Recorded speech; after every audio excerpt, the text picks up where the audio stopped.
This is the Greg Bedard Patriots Podcast with Nick Cattles. He's Greg, I'm Nick. It's the Greg Bedard Patriots Podcast with Nick Cattles, brought to you by Athletic Greens, one-stop shopping for 75 high-quality vitamins to help you start your day right. Greg, unfortunately, it is our job to break down this Bills game, which was brutal last Thursday night. And we talked about this before the game. You had this offseason, you've had the last 2 to 3 years to kind of game plan and get this roster together to combat what the Bills do. And that's what we got, Greg? Nick, it was unbelievable. And I don't know how it came across on TV. I'm sure, you were going to have your thoughts, but I'm just telling you, in the building, watching this, I just kept saying to myself over and over, like, this is all you have? This is it? I mean, it's basically like to play possum, to play dead. Like, don't run it up on us too much. Like, we're hoping you make mistakes. Like, that seemed like the approach. And like, look, I understand, sometimes the team's just better than you, and you have to play a certain way. Like, the Bengals knew that the Chiefs are much more talented with them. They can't get in, even though they can score the Bengals. At the end of the day, they don't want to get in a track meet with the Chiefs. They're not going to win a track meet at the end of the game. Their best way to win that game, given that they can't protect the quarterback and they have, their defense is good, but I wouldn't say it's great. And the Bengals went with sort of like a similar approach, at least offensively, to what the Patriots did. Even though the Patriots didn't really run the ball, but the Bengals tried to shorten the game. They made the Chiefs have as few drives as possible, and that's how they were going to play it. And the Patriots sort of did that in this game. They basically went in this game and said, "Look, we need to go on these. We need to make sure the Bills don't have the ball that often. So what we're going to do is, on offense, we're going to play ball control. We're going to run it a little bit. We're going to have a lot of dink and dunk passes. We're just going to try to just take care of the ball, keep the ball as long as possible. And then on offense, we're gonna sit back. We're going to allow them to go on drives, but we're going to try to make the crucial play, the turnover, get off the field on third down." Okay. That was the plan going in. I understand, but none of that worked at all. And to the point where, Belichick after the postgame said, he was asked about the defense and like, oh, they were on the field for almost 40 minutes and blah, blah, blah. Like, and Bill said, I think we were pretty competitive on that side of the ball. Like, seriously, like, what game are you watching? The Bills scored on the first 3 drives to go up 17-7. By that time, the game was over. The only reason why the score was that low is because the Bills kept shooting themselves in the foot. 4 offensive penalties. They dropped 5 passes. Allen, they made a stupid fumble when he got careless with the ball out of the pocket. Like, that's about as bad as the Bills can play. And you still weren't remotely on the same planet as that team. And really, after all this offseason, after what happened last year about the changes on offense, about, getting faster on defense, none of it worked. They're not any closer. In fact, they feel a hell of a lot further away from the Bills than they did even last year. And I didn't even think that was possible. I was watching that game and I just kept saying to Kelly, they have no chance. Like, you could tell they had no chance. They had no chance to win that football game. It was rather obvious that they were being dominated. The only chance they had is if Buffalo turned the football over 3 or 4 times. That's literally the only chance they would have had. And even if they turned the ball over 3 or 4 times, I still don't know if they win that football game.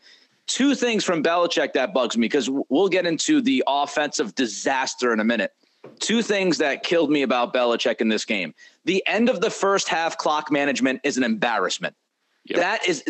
That is shameful, what happened at the end of the first half. The fact that you run the football in the middle of the field, you stand around for 10 seconds, then you call a timeout, then you QB sneak and get the first down, and instead of clocking the football and saving your timeout so you can work the middle of the field and, I don't know, try to score a touchdown against an offense which has ripped your heart out of your chest 3 straight games. Instead of doing that, what they do is QB sneak, stand around for a couple seconds, and waste their final timeout.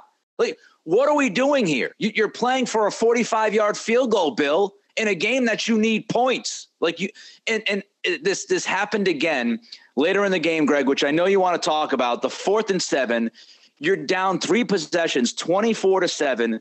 There's 12-17 left in the game, and you punt.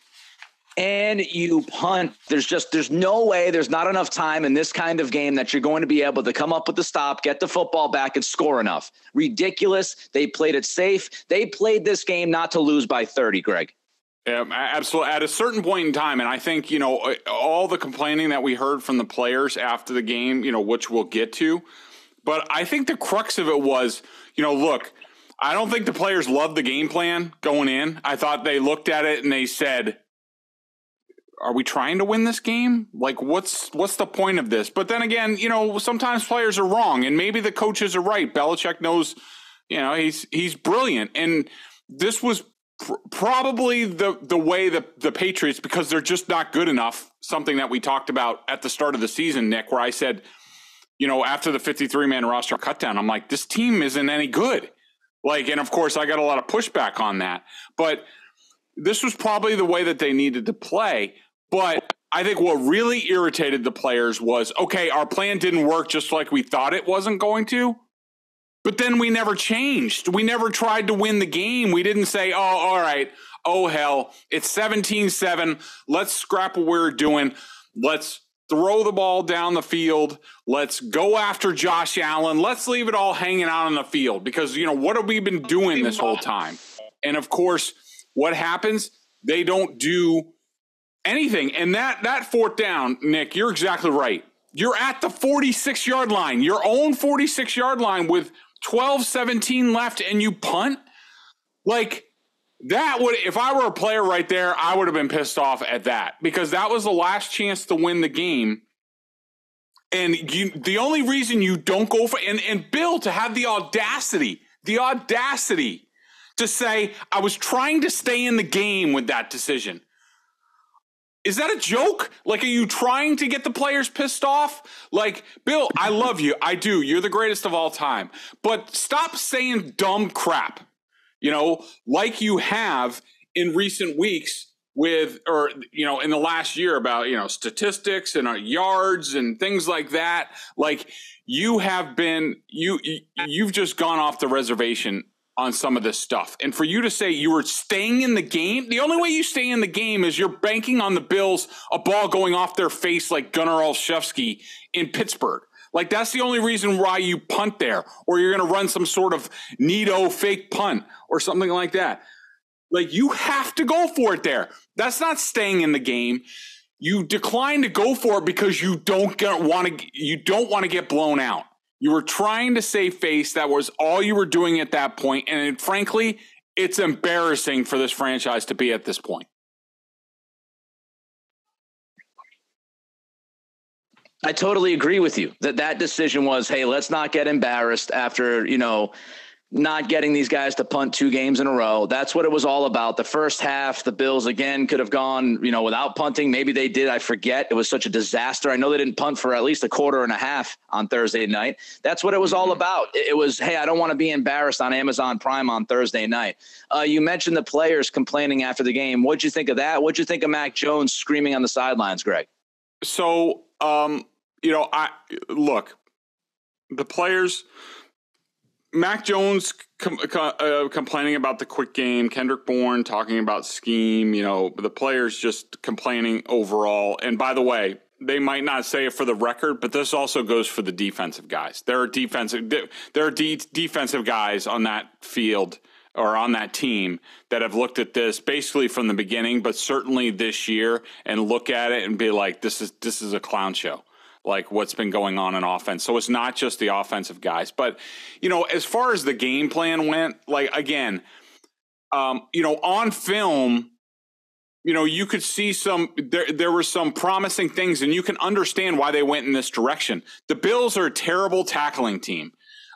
They're not the fastest team. They're missing some people in the secondary. Like, I understand going with the quick game, but the thing is, if you go with the quick game, the execution has to be on point. And And it wasn't. I mean, from like the Trent Brown and Connor McDermott couldn't cut block for their lives. Like, you need to execute that stuff if you're going to run the short game. If not, it looks really bad. I mean, the Marcus Jones play worked in the short game, but the other stuff, I noted the plays because it was such a topic. After the 48-yard touchdown, 0 yards, incomplete, 3, 6, 3, -5, 6 quick game plays, average 1.2 yards. So Mac Jones was right when he said the quick game effing sucks. I mean, that is in fact correct. But here, I don't absolve the players on this, okay? And especially Mac Jones. Like, there were plays to be made in this game, and even some of his completions. Like, he was throwing the ball high all over the place from the get-go. Even some routine plays were high, and he's going to get somebody killed this way. And so, yes, the coaches didn't do a good job. I didn't like how they didn't adjust and just say, hey, let's go for it. This stuff isn't working for us. Let's go for the victory. Like what they did, that's not good. You can't do that. But the players bear some of this also. And Mac Jones did not play well in this game. He's actually one of my 3 downs. To his benefit, it got worse as it went on, which has to do with pressure and frustration and things like that. But, now the Patriots have completed the ruin your young quarterback playbook, where now you're to the point where Trevor Lawrence was last year for the Jaguars against the Patriots, where you looked at him, you're like, his mechanics are all off, and so it's a disaster right now. It is a disaster. It's an absolute disaster. And, the thing that drives me nuts, and I don't have an issue with the players complaining about what happened and all of that. I really don't. I don't have much of an issue at all with the complaints, because at a certain point you have to complain. At a certain point, enough is enough. At a certain point, you've got to say, hey, look, this isn't working what we've been doing, and we're playing to pretty much keep this game tight. I have no problem with Mac Jones finally getting frustrated with Matt Patricia in this offense, because it's been a joke from day one. And so I almost like the idea of the players kind of prodding and pushing a little bit, even if this wasn't the best moment to do it. There's 4 or 5 games left. At some point, somebody's going to call this staff out and make them feel uncomfortable. The media calling them out is not going to do enough. That's not going to do the job. So at some point, the players, calling these guys out, maybe that will wake up Bill Belichick. But at this point, it's too late. It's too late. And what drives me crazy is, we said this before the season. We gave Bill the benefit of the doubt because he's Bill Belichick. This was a terrible plan. Everybody knew it within their bones that this was a terrible plan. And we said it before the season, Greg, that if this thing misfires, that Mac Jones was going to regress. And the biggest sin that you can commit in the NFL is screwing up your young franchise quarterback. And that's precisely what is happening right now. You are screwing up Mac Jones because you gave Matt Patricia 2 full-time jobs. He was experienced in neither of those. You made Joe Judge the quarterback's coach, which was a disastrous idea. The play calling sucks. The offense has no rhythm. You can't score in the red zone. You run the ball 13 times against a Buffalo defense that isn't very good against the run. I have no idea what to make of it at this point. This is all on Bill Belichick. And so I get it. I was frustrated by week 5 or 6. I get the players saying enough is enough. Even if it wasn't the best time, I'm fine with them. Because at a certain point, it's going to boil over. And at a certain point, you got to say enough's enough. This is BS. We're not getting the job done. It's driving them crazy. And part of that, Greg, is the offensive line, which we'll get into in a minute, and the pressure that Mac consistently faces. First, tell the fine people about Athletic Greens. I started taking AG1 because I wanted to make sure I was getting all the vitamins and nutritional supplements I needed in one place. Now I've been on it for 5 months and I love it. Doesn't taste like it's super healthy, even though it looks that way and is. It has kind of a mild tropical taste, a little minty, and I actually look forward to it each morning. So what is this stuff? With 1 delicious scoop of AG1, you're absorbing 75 high-quality vitamins, minerals, whole food source ingredients, probiotics, and adaptogens to help you start your day right. This special blend of ingredients supports your gut health, your nervous system, your immune system, your energy, recovery, focus, and aging, all the things. All the things you're looking for. I take it first thing in the morning, and it's now part of my routine, and I'd be lost without it. I love how it contains less than 1 gram of sugar, no GMOs, no nasty chemicals or artificial anything, while still tasting good. Right now is time to reclaim your health and arm your immune system with convenient daily nutrition. It's just one scoop in a cup of water every day. That's it. No need for a million different pills and supplements to look out for your health. To make it easy, Athletic Greens is going to give you a free 1-year supply of immune-supporting vitamin D and 5 free travel packs with your first purchase. All you have to do is visit athleticgreens.com/Bedard. Again, that's athleticgreens.com/Bedard to take ownership over your health and pick up the ultimate daily nutritional insurance. It would make a fantastic Christmas gift for somebody who's in your life that you're looking to get a little healthier. I highly recommend it. Hey, go buy a BSJ subscription and then go over to Athletic Greens. Knock it out right there.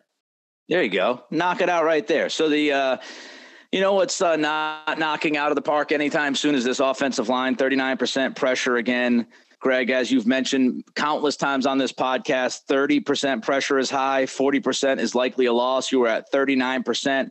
Again, Mac running for his life. And now not only that, I want you to talk about the pressure, but also the fact that now we're seeing Mac Jones's mechanics start to fall off a bit. Yeah, I mean, look, the way I chart it, and it's different than some people, but I chart the same every week, so I think it's consistent. But since Jones became the full-time starter against the Jets in Week 8, he's faced pressure rates of 49%, 38%, 35%, 40%, and 39%. Like, you can't play quarterback that way. If Tom Brady was the quarterback here, he would not be Tom Brady. And the Patriots would be scuffling. All right, granted, probably not this bad, because he's Tom Brady. But, to think it's just I don't know. I don't know how there can be people out there, but I see him on Twitter. People are out there who saying that Mac Jones sucks and this is Mac.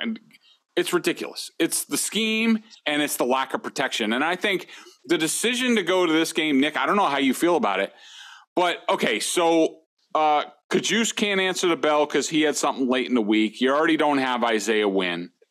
And you go with Connor McDermott, who got here like 2 days ago and he wasn't any good when he was here. That's where that drop on Felger and Maz came from when I kept saying Connor McDermott. It's because he was like one of the worst players every week when he was here, and he was cut as a draft pick his first year. And you throw him out there, and gee, what a wonder. He can't do anything. Can't cut block, can't pass block, can't run block. Like, are you telling me that the Patriots would have been worse off with Michael Winnow at right tackle and James Ferentz at right guard, or Bill Murray at right guard, or somebody at right guard, Rusi, somebody else that you have on the roster that's actually been here, that's been practicing with the team? Like, that's a joke. And I think that's another bad decision. I think all of this, between the pressure, the scheme, not doing what, is really in his best interest, and not getting good coaching during the week from Joe Judge because he doesn't know how to coach the quarterback position. Mac Jones has completely regressed. It's now bottomed out to the point where his mechanics, his throwing mechanics were all off in this game. They got worse as the game went on. And this is when you need, he needs to go to Tom House or something, or it's just going to get worse. Because in the fourth quarter, I had him for a bunch of, high throws. For the game, I had him for 7 poor throws in this game.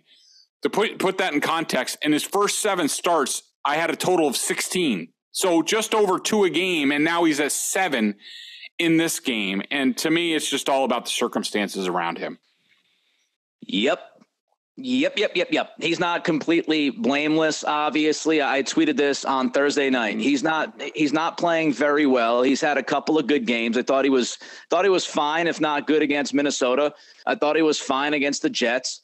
But he has not been overall a very good quarterback this year. But how in the world can you blame this guy about his performance? Some of it is absolutely on him, but most of it, the vast majority of it, is on coaching. It's on the offensive line. It's about not supporting your young franchise quarterback. We saw this play out last year in Jacksonville with Urban Meyer and Trevor Lawrence. If you do not support your young quarterback, if you don't do right by him, he's going to fall apart. And we saw it with Justin Fields. Look, all of a sudden, Justin Fields is one of the most dynamic quarterbacks in football because Chicago finally figured out, hey, this dude can run. Mm-hmm. Hey, this dude's dual threat ability is his best ability. Let's utilize it. Let's actually play to his strengths. This has been a disaster by Bill Belichick. This offensive inadequacy, this regression of Mac Jones is 100% on Bill Belichick and the circus of buddies that he has coaching this offense. It's an embarrassment. It is a debacle, and he needs to be criticized from pillar to post the way he handled this thing. It is a joke. And honestly, Robert Kraft, I'm not a big fan of owners meddling, right? I don't want owners to get in the middle of stuff. I don't like when Jerry Jones has to have his own personal press conference after every game. But if I'm Robert Kraft, this season is over. I've got two things for you, Bill. Number one, bring in an experienced, smart offensive mind who can help bring back my young quarterback that you used a first-round pick on. Number two, if you don't win a playoff game, you're out. That's it. You've had a 3-year window. This is going into year 4 post-Brady. If you can't win a playoff game, if you can't get this thing straight, hey, look, I love you. I appreciate you. Greatest coach of all time. But now you're in your 70s and you're not getting the job done. And I have to move on. There are other guys out there that we can bring in if I'm Robert Kraft that can be a very good head coach, bring in a GM that's experienced, that can actually do that job as well and start the new era. And it's not because, look, everybody talks about Bill Belichick, the coach, versus Tom Brady, the quarterback. Bill Belichick, the executive, has let down Bill Belichick, the coach. He lets his friends get too close. He trusts them too much. He puts too much on their plate. And he decides that I'm going to rather keep it in my family circle of like 5 or 6 versus going out and just getting the best coaches. Bill O'Brien could have been that guy. Who knows what would have happened? But you might have had a shot at bringing Bill O'Brien in. Nick, one thing on that, now that you bring it up, I know the way Bill operates, and this is part of the reason why he's gotten in a lot of trouble with losing his coaches and coaching staff, because he doesn't communicate, especially during the football season. There's no talk about after the season what we're going to do later. I would caution, and this is probably going to set you off, but I would caution Bill, he needs to be proactive on the Billy O'Brien front, because really that's the only option that they have. That's the most ready option. I think that he has not told me this, and I'm not telling you anything that I mention here. I have not been told. I know people involved in the situation, and this is me reading the tea leaves. Number one, Bill O'Brien has not heard from the Patriots. Okay. Number two, I think he would like to come back here. And number three, I think O'Brien's going to have suitors. And the longer you wait, look, McDaniels could be interested in bringing in a guy that he trusts more to run his offense so he can be more of a CEO coach after this season. It wouldn't be a shock if that's one of the adjustments he makes after his first season. Mike Vrabel, there's a lot of changes going on in Tennessee right now. And while I think their offense has been fine, John Robinson just got fired as the GM, which is shocking. So it wouldn't shock me if there are more changes. Mike Vrabel worked for Billy O'Brien in Houston, and maybe Billy O'Brien really likes, his offensive mind and stuff like that, along with, there might be college options for O'Brien. But I think he wants to get back in the NFL. I think he would prefer to come home. Bill just better not do his normal stuff where he sits on his hands and he just worries about the team. You just had a mini bye. There's no reason not to call Billy O'Brien and start to feel him out about this and to see what's going on. So I probably upset you a lot right there, but I figured I'd pass that on. I know we're ranting a little bit, but who cares? It's needed. And I think every Patriots fan watching that game on Thursday night felt it. Enough is enough, man. We've talked about it, right? I'm tired of we gave Belichick the benefit of the doubt. We all said, hey, last year, 10 wins, even though it ended ugly. They got to the playoffs. That was a step forward. Let's give them this offseason so they can take another step forward and figure out what they could have done better last year, et cetera, et cetera. And hey, look, yes, this plan looks like it's a disaster, but maybe Belichick knows more than we do. Maybe there's something going on behind the scenes that it won't be that bad. Maybe Belichick is going to have, more of the offense under his umbrella. Maybe he's going to call some of the plays, yada, yada, yada. We gave him the benefit of the doubt because of the resume and because what he has done. And he deserved the benefit of the doubt. But now unequivocally, this has been a disaster. And the guy who made the decisions is Bill Belichick. Simple. That's it. Full stop. It's on him. If this worked out and Matt Patricia was all of a sudden an offensive savant and the offensive line was blocking like the greatest offensive line we've ever seen, and Joe Judge was doing cartwheels on the sidelines, talking to Mac Jones, and everybody was hugging and slapping asses, and they were whatever they'd be, 10-2 or 9-3 or 8-4, then Greg and I would have said, hey, look, Belichick got us. Like Belichick, we gave him the benefit of the doubt. He's proven it.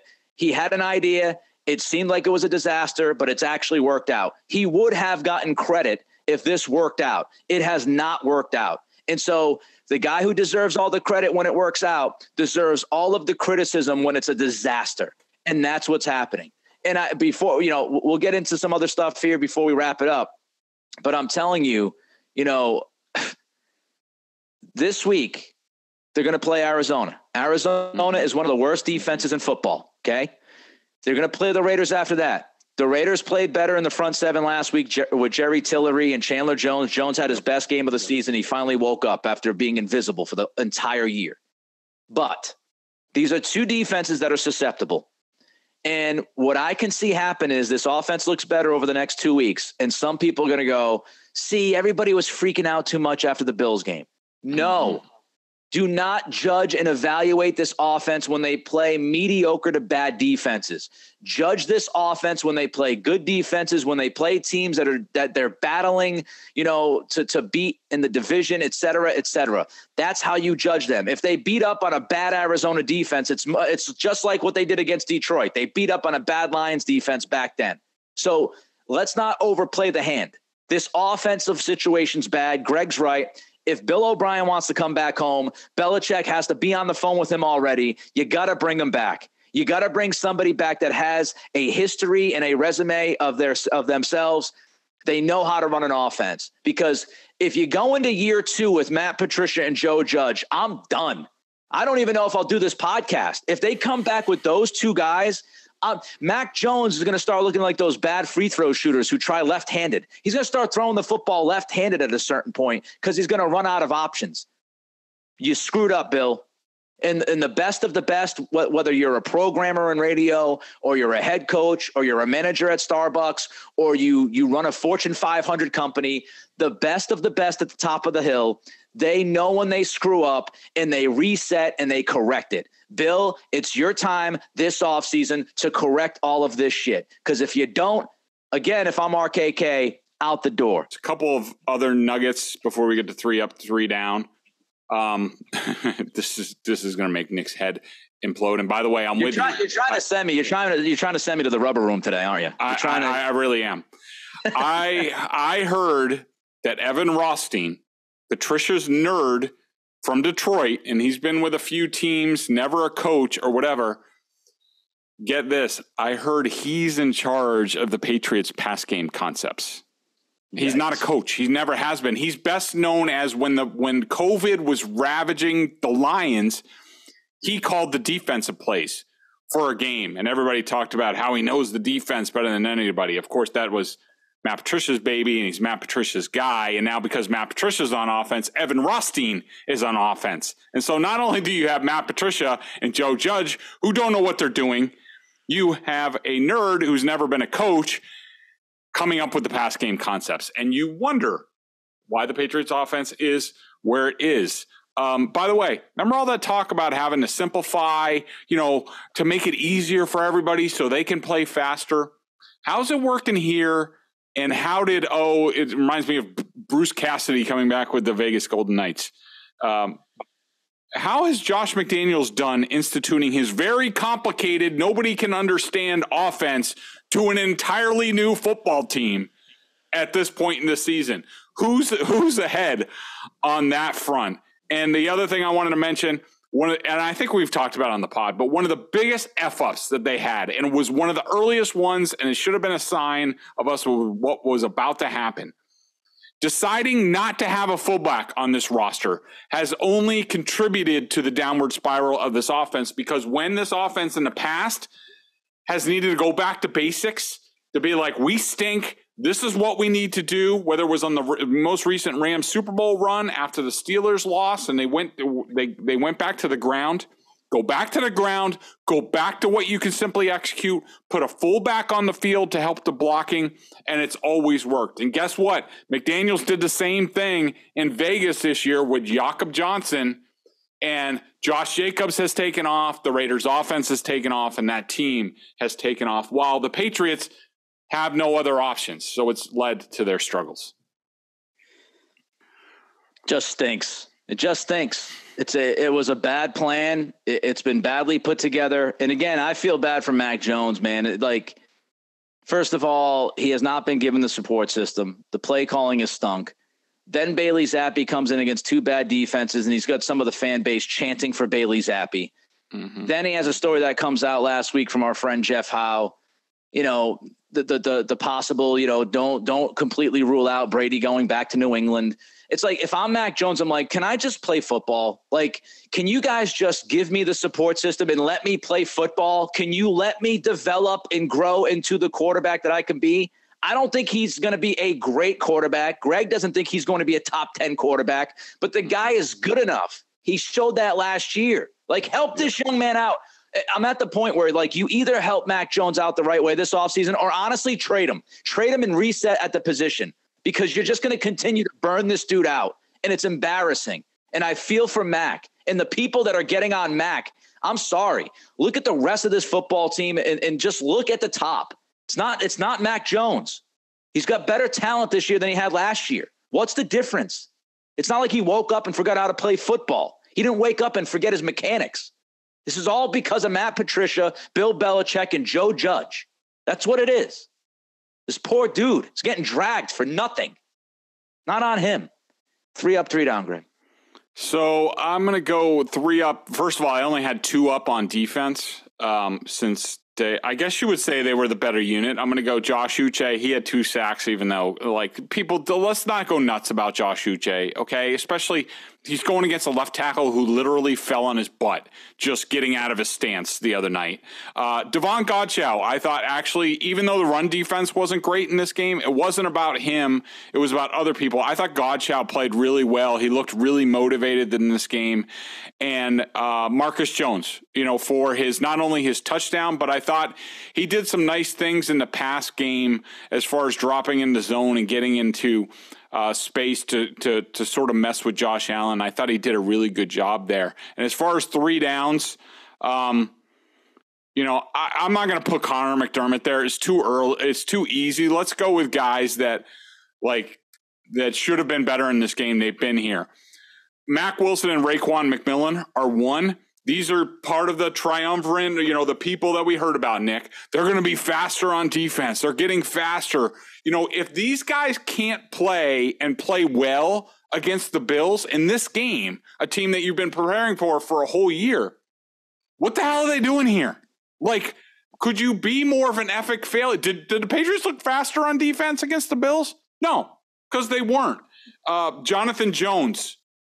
Oh, man, if you thought J.C. Jackson got roasted by Stephon Diggs last year, this was worse. And Jonathan Jones, he was a disaster all over the place. Add in the penalties against the Vikings and stuff like that. Man, he is on a tough stretch right here.